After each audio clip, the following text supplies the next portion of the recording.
1 जून 1986च्या कन्नड सक्ती आंदोलनामध्ये आमच्या सीमा भागातील 9 बालकं त्या ठिकाणी हुतात्मे झाले। त्यांना या ठिकाणी श्रद्धांजली वाहण्यासाठी आपण या ठिकाणी जमलेलो आहोत।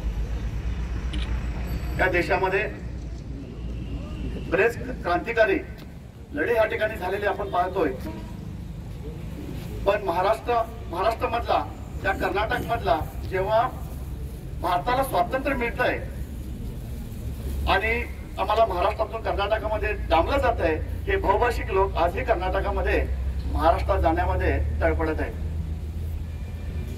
हा जर दिवस पाहिला तर महाराष्ट्र एकीकरण समितीचा क्रांतिकारी काळा दिवस असा म्हणता येईल, कारण आतापर्यंत या लढ्यामध्ये बऱ्याच जणांनी आपलं बलिदान या ठिकाणी दिलेलं आहे।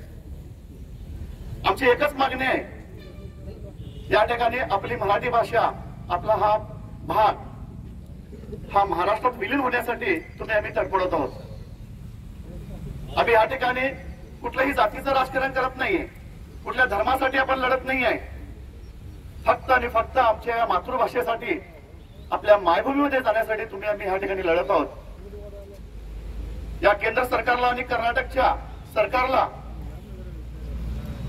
आज हे हुतात्मे होऊन 40 वर्ष झाली, 38 वर्ष झाली, तरी सुद्धा या दोन्ही सरकारना या मराठी माणसाची त्या लढाची धार अजूनही कळत नाहीये। जसजसं जेवढे दिवस जातील तसा हा लढा हा धारदार बनत चाललेला आहे, हे त्यांना लक्षात यायला पाहिजे।